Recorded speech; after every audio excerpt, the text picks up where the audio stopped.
My name's Tim Ballard. I'm the CEO and founder of Operation Underground Railroad. I spent 12 years as a special agent, undercover operator for the U.S. government fighting trafficking, and 7 years ago left to start this foundation so we could attack this problem from a private sector approach.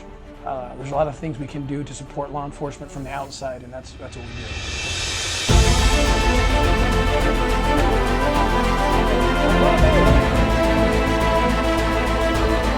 What happened was it was the first case I worked where one of the children from the child rape videos that we were investigating appeared. Like, I actually saw the kid. It was a very different experience. Before that, I'd worked several years taking down pedophiles who were receiving child exploitation material. But we responded to a call at the port of entry, the Calexico, California port of entry. And what happened was this guy, Earl Buchanan, was kidnapping children in Mexico and smuggling them into the United States using false passports, and then making those children subjects of his child rape videos.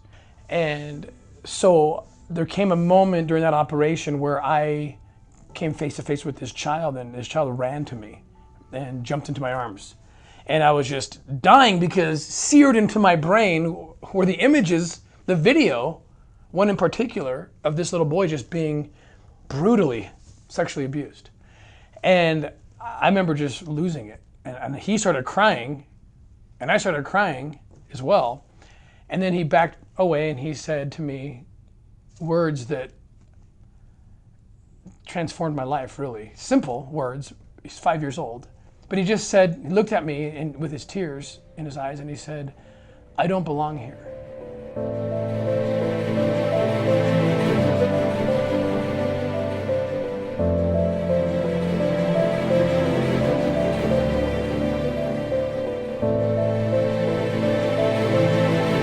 Up until that point, I thought, I'll do this for 4 or 5 years, and then I'll probably go do something else. Most people stay in this for about 5 years, tops. But when that little boy said that, I could compound that pain by the 2 million children who are currently forced into sex slavery. 8 million plus additional children who are in slave labor. That includes organ harvesting. And so that one voice echoed literally millions of times in my head. And I thought, this is different. It's different seeing the child in front of you.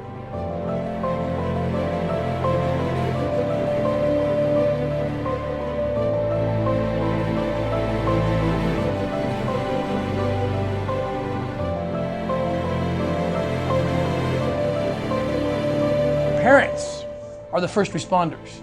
Parents, guardians, grandparents, teachers need to be aware of the mechanisms that these pedophiles use to access the children. And what they use is online platforms.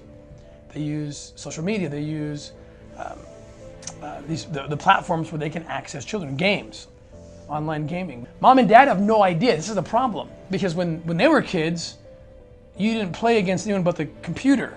They played Atari, right? Ping pong. That's not a person playing, it's the computer you're playing against, right? They don't understand. This is happening by them, especially right now. We're like 6 million additional reports of child sex abuse originating online than the same time last year. And the pedophiles are sitting there going, it's harvest time. We can track their comms on the dark net. They're literally saying it's harvest time. They're sitting ducks. So parents, teachers, guardians, grandparents, aunts, uncles, you're the first responders. And you better know what your kids are doing online, because they don't know.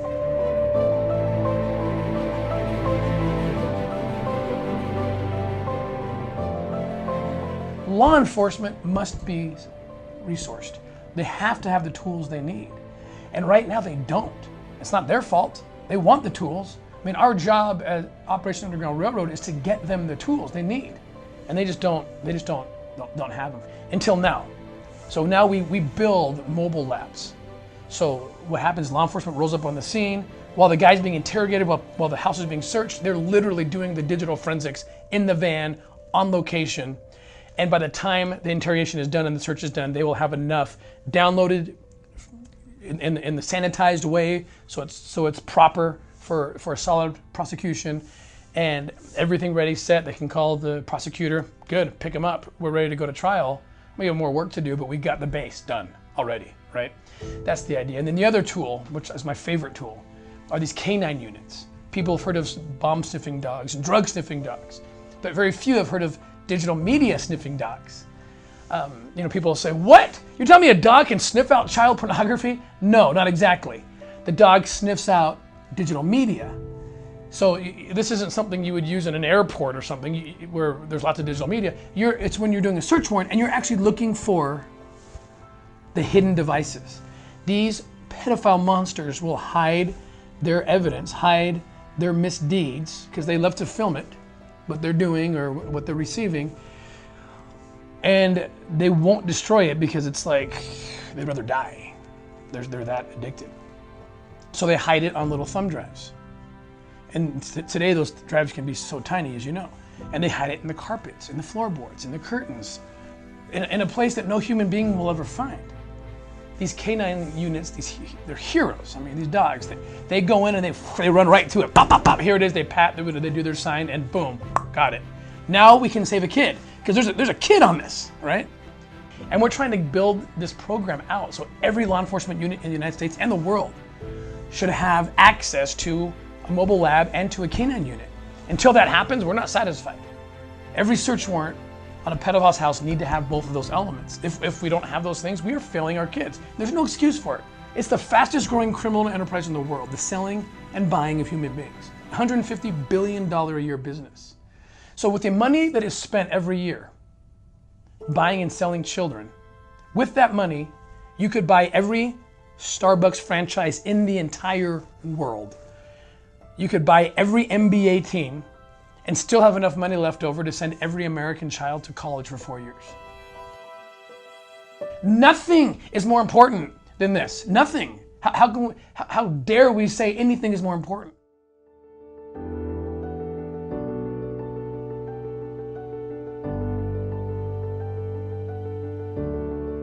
And people are asking you all the time, what can I do? I see it right now.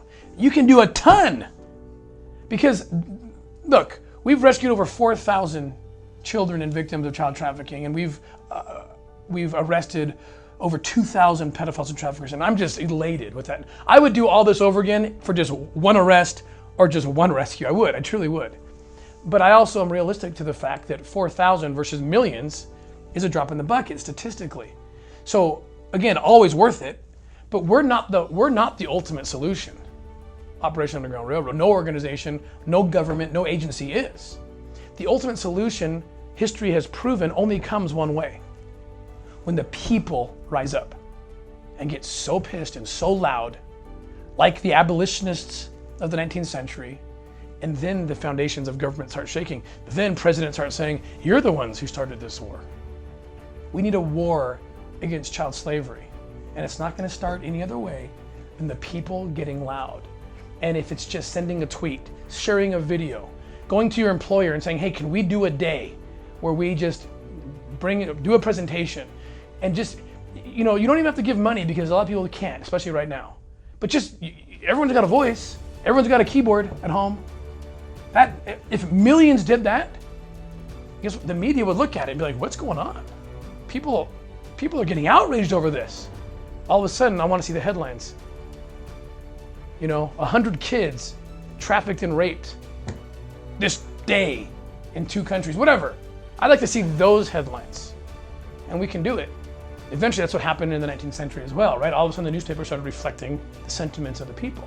All of a sudden, before and during the Civil War, it was all about slavery. Finally, they were talking. This is what we can do, and every person who's listening to me right now can involve themselves in that, which is the solution.